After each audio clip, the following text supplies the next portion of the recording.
Good morning and welcome, everyone. My name's Tom Gale. I'm president of Gale Media, and I'm the track chair, and this is the first session for Marketing Diverse Revenue Models. And our session today is Data into Dollars, Predictive Analytics. And this session came about because, I think no matter the size of company or the type of business that you have, there's so many conversations that I have with other SIPA members that we are all sitting on so much data, and all of us can do better with it and figure out ways to figure out better ways for ancillary products, cross-sell, upsell, really monetize things that are just sitting out there. So this session is all about looking at some of the ways to really tie into some of that data and get some real insight and monetization out of the analytics. So with that, I'd like to introduce Michael Stern. He's the Ecom Product Manager for Hallmark Data Systems, and I'll let him tell you a little bit more about himself, but when we talked a little bit earlier and he introduced himself, he described himself as a hopeless data geek with a southern accent. So with that, let's welcome Michael.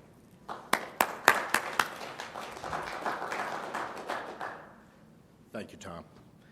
And that is true, so forgive my accent. I can't seem to shed it. We are drowning in information and starving for knowledge. Rutherford D. Roger. Craig Mundy of Microsoft. Data are becoming the new raw material of business. Andrew Lang, a Scottish writer, once said, "He uses statistics as a drunken man uses a lamppost for support rather than illumination."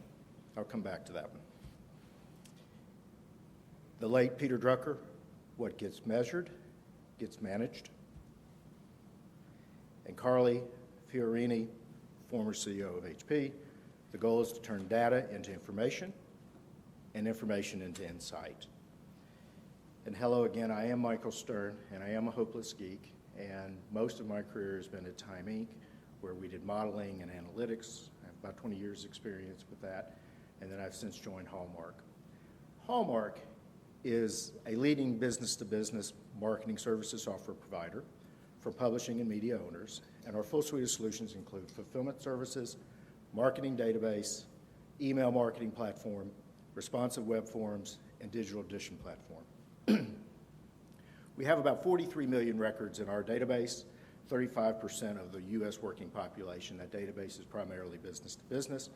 We send over 1 billion emails annually. We capture transactions and gate content from approximately 5,000 forms and sites. We create and capture activity on about 1,000 digital editions. Our goal at Hallmark is to be the most trusted expert in connecting publishers, audiences, and marketers through innovative solutions. These are a few of our clients, the logos from our clients, people that we are proud to serve. Thank you. People we are very proud to serve and consider our partners. So as I get into the session today, there's really 4 things I'd like to hit. First, I'd like to talk a little bit about predictive analytics in a very general sense, and talk a little bit more about how it may fit into your life, your working life, and then talk about data considerations, because data is the foundation of any analytics program. Then we'll talk a few notes about getting started, maybe some ideas, and then if time permits, do some use cases. Now my hope is to kind of keep this fairly simple and have some ideas that maybe we could take away and be able to do some action on. So let's talk a little bit about predictive analytics. a few introductory thoughts. First, by what we mean by analytics. I'd like to paraphrase an individual that I like. I read quite a bit from Harvard Business Review. He also has a book called Competing on Analytics, which is outstanding, Thomas Davenport. He also has a book called, I believe it's called Thinking Like the Quants or something of that sort. He has some fantastic books. But the key is that when we talk about analytics in the context of this room, is that we are using models based on past data to predict the future. And this is not medical research. We are doing marketing. So the fact is that we want to do things that provide insight, that are directional. And yes, it could be about hardcore statistics, but we'll talk about it. It doesn't always have to be. So that in mind, I want to present some options that are kind of easy to the more difficult. Talk simply about some reports and indexing and how they can be used. Hopefully will help you. Crosstabs, frequency counts. Talk a little bit about correlation or association. Talk a little bit about statistical modeling. My experience is primarily linear regression, logistic regression, and I have done a little bit of some cluster analysis. And I also want to talk about solutions can be custom, meaning you're trying to build something that fits a very, very specific need, or there are options where you can do things globally. For example, at Time Inc., we had payment models, which, whether someone pays or not, is more of a global type activity, not necessarily specific to whether they buy product X or product Y. And so sometimes when you can build global solutions that can share the cost over many applications, it's very helpful. Now, like I said, when it comes to analytics, everything sits on top of data. Data is the foundation. Again, because I've been in the industry for a while, I'm somewhat old school. And what we used to use is something called recency frequency monetary, RFM. Simply put, it's how recently did the customer purchase, how often did they purchase, and how much they spend. And the more you had of these things, the more predictive you were as a customer. But you know, things have changed a little bit, and there's a whole lot more data, a ton of data. We're talking email statistics, we're talking web analytics, and we're talking the flood of social data. So there's kind of a new school thing. It's engagement. And so as I was thinking about this presentation a little bit, and I was thinking about RFM and engagement, it's not either or, it's both. RFM data is like a principle. It's like gravity. It exists. It's still important to understand. But all this other activity is also important as well. It's almost like peeling the onion back a little bit more. It's just another thing we need to consider and try to account for. But at the end of the day, capturing good data is key. So one of the things I want to point out is, at least in terms of my experience, your fulfillment file is not your marketing file. And I want to talk about that just a little bit more. First of all, the fulfillment file is a great source of data. It's got a lot of interesting information in it, but it's not marketing ready. It's not ready to do analytics. It's not ready to do a lot of counting. There's things that you need to do. So when we take the fulfillment file, we always take data out of the fulfillment file, and there is a lot of good data there. We try to format it differently. So we may have, and the reason why I say that is we categorize data differently. For example, John may have spent $20 with you, and Maria spent $20.51. From a marketing standpoint, I really couldn't, that is not distinguishable to me. However, from a fulfillment, it's very important to bill people correctly and what have you. Now, if John has spent $500 with me and Mary has spent $2,000 with me, all of a sudden that means different things to me in terms of trying to reach the right customers. And so we tend to try to take data out of the marketing file and categorize it and put it into formats that you can begin to do analytics with. The other thing that's in the fulfillment file that's not in a marketing, that needs to be in a marketing file, is what I would call some inferred information. At Time Inc., if you were subscribing to a magazine, how you renewed was very critical. In other words, if you just bought the magazine from us, that's great. If you bought the magazine and renewed once, i.e. converted, that was a pretty key piece of information. And then beyond that, if you renewed 2, 3, 4 times, that was critical. Well, if you look at the fulfillment file, you don't see that information anywhere. You see a lot of records. So somehow you have to pull that key marketing information out of your fulfillment file and put it into a file that you can start counting. This is very significant data. But again, in the fulfillment file, it's not represented very clearly. So kind of the moral of the story is, as marketers, and really my hope is as I talk to you today, I talk to you more as marketers, that you need to explore your data. You need to turn this information and gain knowledge to what drives customer behavior. RFM, engagement, et cetera. So try to the first thing is to get the handle on your data and try to get it in a structure that you can do reasonable analytics. As we talk about data, though, it's not all created equal. The most fundamental data that we had at time, and I see in my other experience, is customer transaction data. Not what customers have told you about themselves, but what customers have done. True deeds. What have they done with you in terms of how they spent money with you, what products they bought with you, et cetera. What they have actually done. Then there's demographic data, age, income, et cetera. Or what we used to call the trifecta that we always referred to was age, income, and presence of children. That was the Holy Ghost right there for us.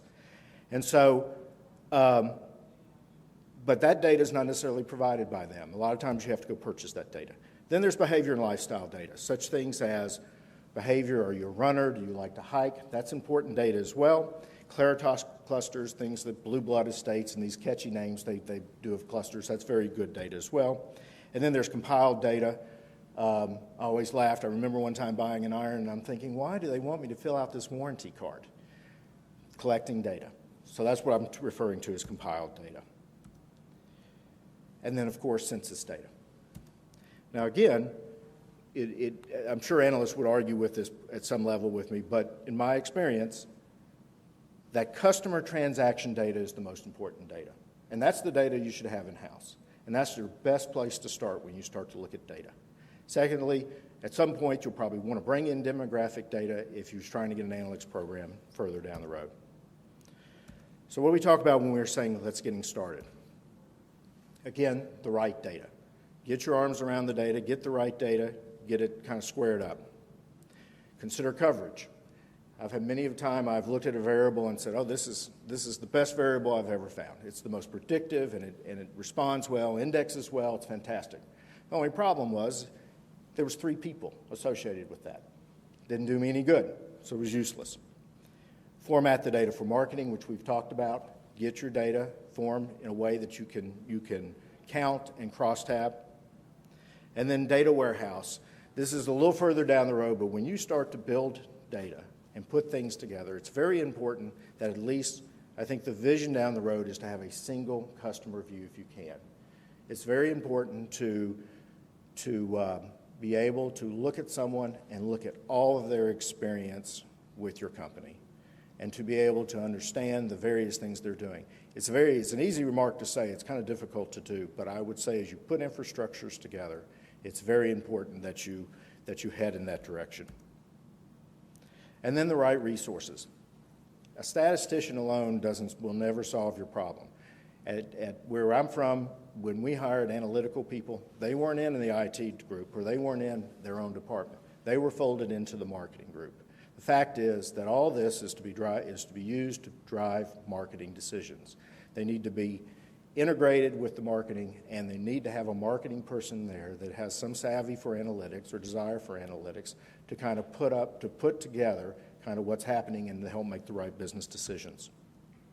And then the right operations. You will have to put together some form of structure, software, people in place that as you get bigger, you can scale. So if we look at the analytics process, it's kind of very simple. I mean, first you start off with collecting and organizing your data, and then you start doing this exploratory data mining, perform straight analysis. Then you start trying to make the connections. When I'm looking at this data, what seems to be pushing consumer behavior, front-end response, click rates, et cetera. And then once you've learned this, then you've got to apply to what is your marketing objective? What are you trying to do? What is the plan? How does this relate? And then, a lot of times, where people miss the boat is the last step, is validating the results. I've built many of a model that go out, and it's horrible, and it doesn't do anything.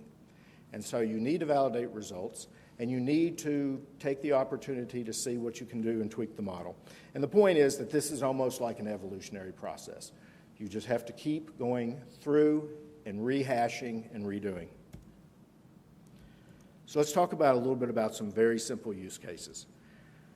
So here's an example where it's just simple indexing. So you don't need an analyst to do this. You don't need to create some magic system. If you can simply, if you're out promoting something, so let's just say this is a direct mail promotion. And so we're mailing a bunch of segments. So the first thing is before you go out, is try to identify these segments and mark them somehow with a key or whatever. Then when you get the results back, just simply index the work. If you look at the bottom, so we mailed, on the total line, we mailed about in excess of 100,000 people, and we had about a 3.18% response.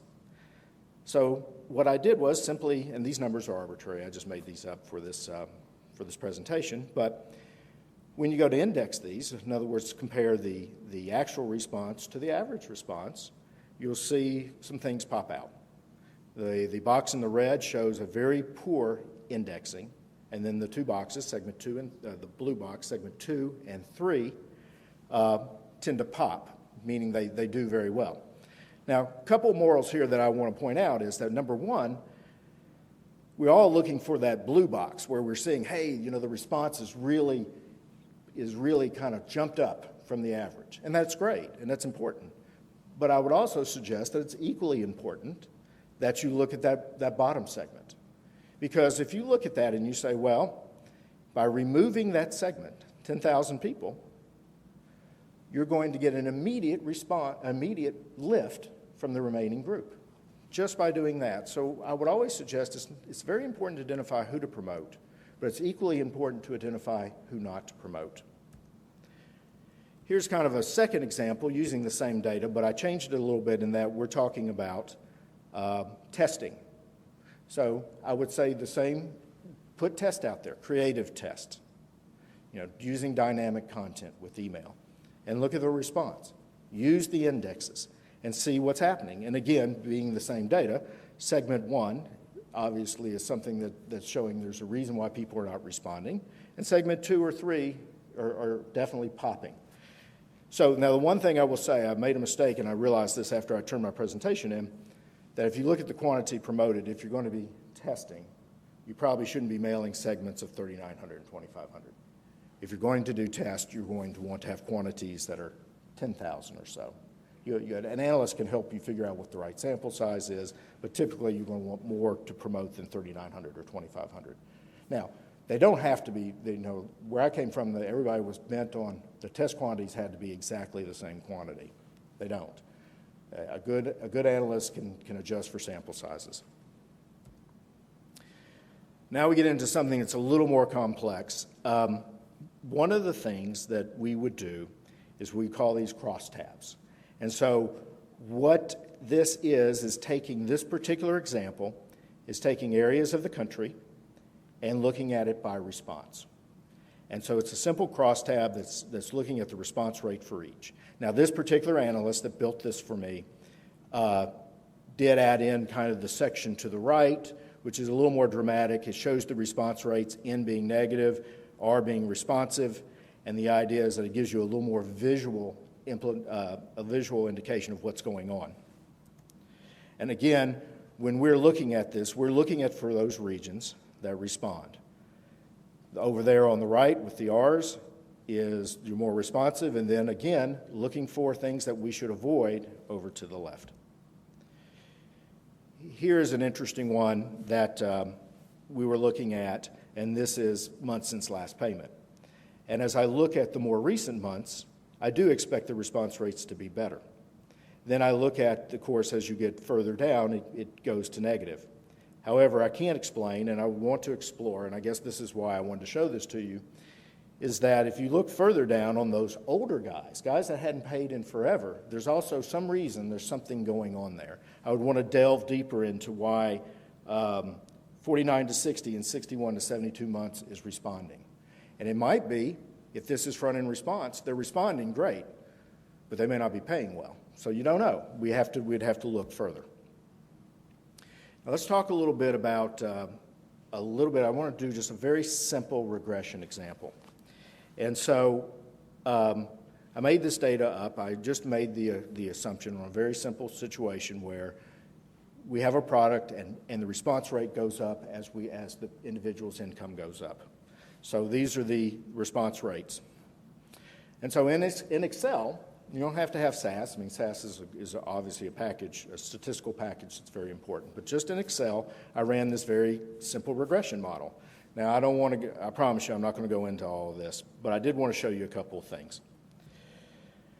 So this is all regression is an equation of a line. And as you may recall from your math classes from way back, y equals mx plus b. So what you see in orange here is you're seeing the y-intercept down there at the bottom left, and what we call the slope, x variable 1.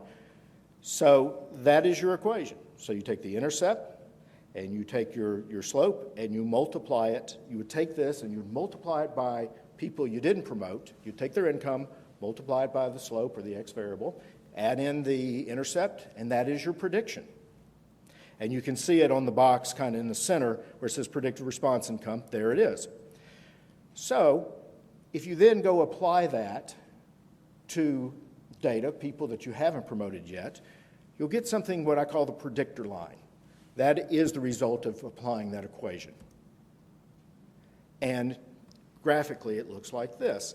The data points are the actual data points I built the model on, the black dots, and the line is the predictor line. Now, I really wish everything did fit this well. I put these numbers together for this. Nothing fits like this. Usually you'll see more sporadic dots away from the line. And the other problem with regression you got to be careful with is it will build you a model. No matter what you put in, you'll get a model. There's nothing to warn you that your model sucks. That's just the way it is. You get a model. So it's very important. So all that stuff I showed you earlier is, I was going to try to get back to it. Let's see. I can't get back to it. But, this stuff here. All this is the diagnostics. This is what an analyst will look at to see whether the model is working well. One of the key statistics he'll look at, just FYI, is if you look down under regression statistics on the upper left, and you look at something called R squared, that 0.95, as that number approaches 1, your model's getting better and better. I've never had a model even close to anything like this. In direct mail, it's usually extraordinarily low. But the key is, and I guess my point to this is because this is not medical research, because we're trying to find that coin that 6 times out of 10 is heads, and if you know that, you can make money, this is what you're trying to do. You're trying to get direction indicators to help you get down the road. But when you build a regression model, it's going to look more like the box on the screen because you're not going to use one variable. Typically, our response models have 13 variables. And so in that box on the lower side is more of what you would see a model would look like. You would have income being a positive indicator. In this particular example, I put age as negative. Again, trying to show that not only look at the positive indicators, negative indicators are important too. This person happens to be female. The person that likes this product best needs to be female and has purchased product 1. So a lot of times when we look at data or we build these statistical models, the analyst should provide you what are the variables in the model. And here's an example of the various variables. Now, we built some fairly sophisticated models at Time Inc., but our best analyst, we didn't have 50 or 60 variables. The best analysts got it down to a dozen variables. When they really did their job well, it wasn't as many variables as you would think. And so they would build us a chart that would look like this, that would show the coefficient and show the directional indicator. And really, the directional indicator was mostly what I was interested in. What is pushing our customer behavior? And then the final thing they would do is they would produce us what I call a gains chart, which is putting things in by deciles, or we would often put them into vigintiles, groups of 5%, 1 being best, 10 or 20 being worst.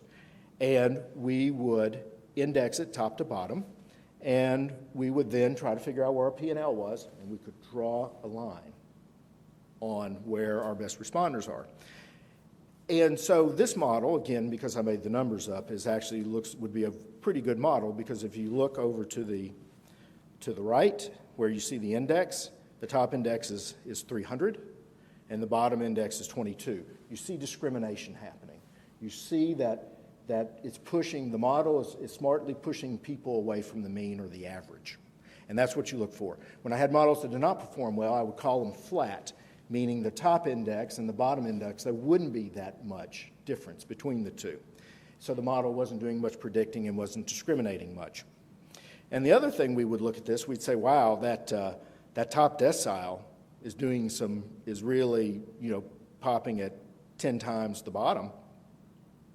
Should we be doing something else with these folks? We should certainly continue to promote them for this product, but should we try to cross-sell them with something else?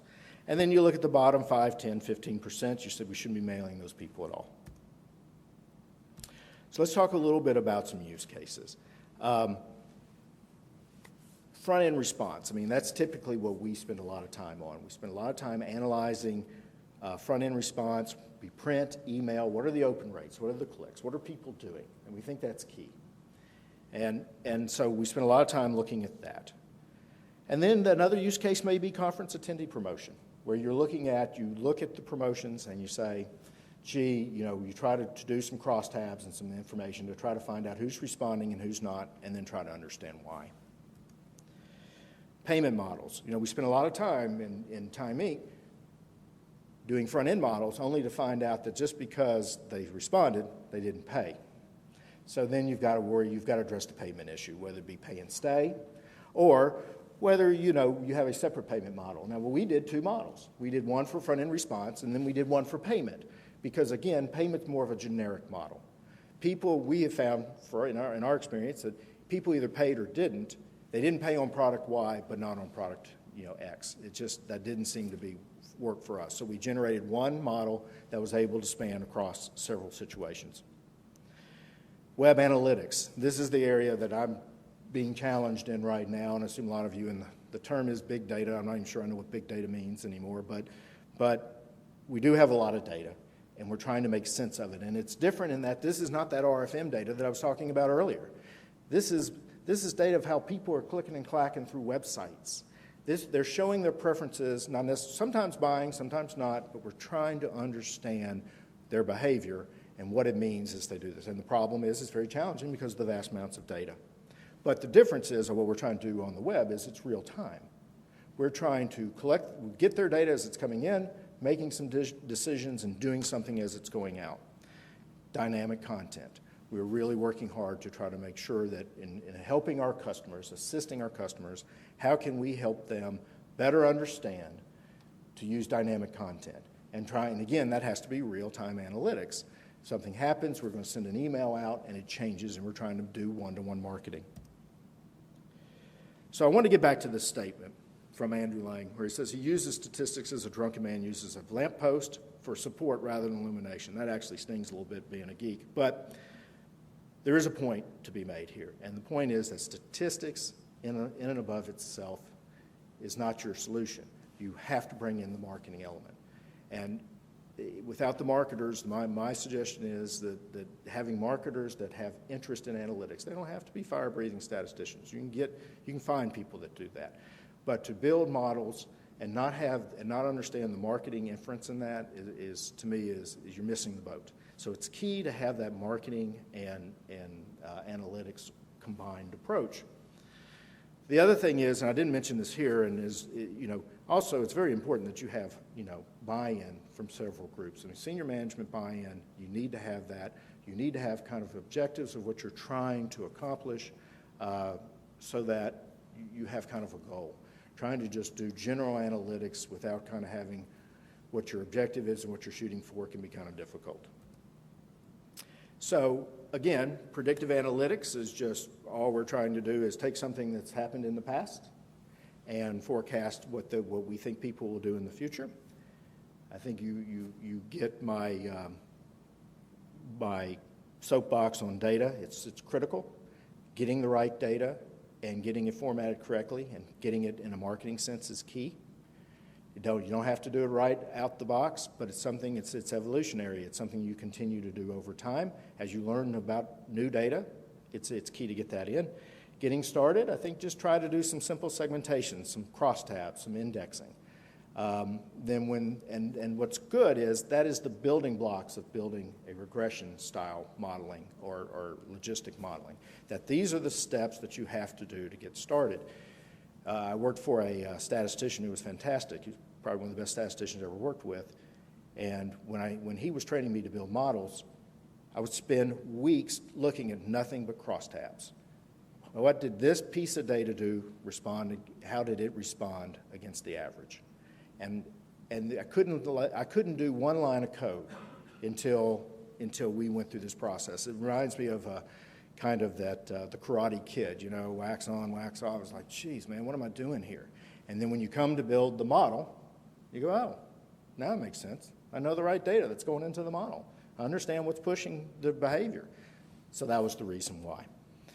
And then use cases, I just figure out what you think you need to try to do and start to do some crosstabs and some analysis and get started. So that's all I've got. Questions? Diane. Denise. Denise Elliott from Kiplinger. We do a lot of modeling through vendors. We don't have anybody in-house who models for us, but we use Abacus and Wyland and many other Right. databases to do this for us. And I'm always perplexed, and maybe you can help me figure out why. One will be a best customer model that'll work in one database, and I say, well, if a brand new database pops up, I want to try best customer model because that's what works. Right. Your best customer model tanks. Right. I actually need a different model from them, and they're giving me, they're offering me several other models with tweaks to it and the whole bit. Right. And is it the quality of the data? Is it the quality of the modeler? I feel like sometimes I'm wasting my money testing all 6 models out of 5 different data providers when if I knew the best customer model worked or I knew the Right. optimization, the product optimization model worked or something, that would be the one that I could go with. Is it the same data set? It's the same data set, but they have other contributors. So the Abacus database is made up of, let's say Right. 10,000 different companies, and Wyland's is made up of 4,000 different companies. So my data set's the same, but the people they're modeling against and I'm testing those names are different. So Right. I guess is that Well, it could be. I mean, I don't know off the top of my head. Things change. I mean, we would try to apply models built for one product to another. And unless that product was pretty tightly affinity-wise associated, it would work okay. It wouldn't be gangbusters, which always kind of amazed me. And so it depends on your samples, and it depends on I think you're trusting your instinct. I think you're right. Is probably, of course, the easy answer for me to say it's a combination of them all, right? But yeah. Yeah, you want to make sure the data's right, and the sampling could be. A lot of times if the sample's not representative of what you're trying to model, particularly in the extended case, that can get you too. I know I'm not helping you much, but I think... You're telling me that if I'm working across all these different databases, that I probably should test all their various models, pick the one that works. Right, you got to test. Yeah. I mean, I've built models I knew was going to change the world, and it didn't do anything. Right. So you don't know until but you're smart, you're testing. But I wouldn't discourage you from testing. You probably have models you can't extend, and they'll pop. Yeah, we have models that we can get down to the 3rd or 4th decile that work very well for us, and we have others who can only take 1, same with 1. Right. And we have others that actually didn't work, and once we got on the phone with the statistician at the company and talked more about the product, and Right. that's one thing I was very surprised about, because they like to say, oh, if you think your audience is white men over 50, that's going to rise to the top of the model. Don't worry about that. And when we talked to the modeler and they put in some pre-selects or they put in some, I guess they raised the value of the variables, Right. we end up with much better models. So Good. that's the one, if I have to make a suggestion, I would definitely ask if you could talk directly to the modeler.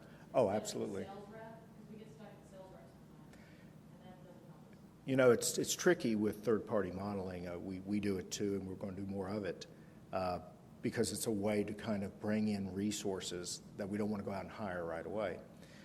And that's the upside. The downside is it's really nice when you have your analyst inside your 4 walls connected right up to your marketer. That's always nice.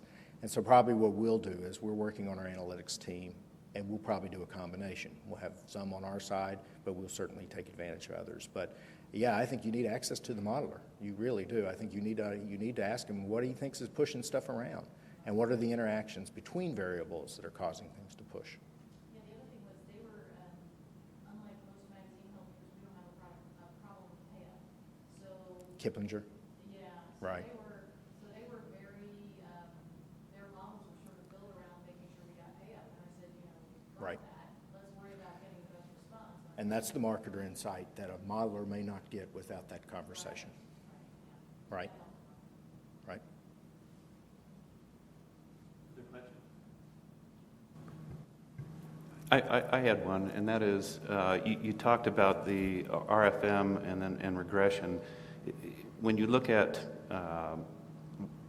wallet share analytics and prospecting, is there one methodology that's going to do better for patterning your customers and then going out and finding the best segments and prospects out there versus identifying wallet share and cross-sell, upsell opportunity? I haven't, but I'm sure there. I'm sure there are. You have to just kind of plow through and analyze them. I'm afraid. I know that's not the answer you're looking for, but I will say everything is different. Typically, we find very few situations where something works for everything, and so a lot of times, depending on what's happening, we will determine how dialed in do we need to go. So.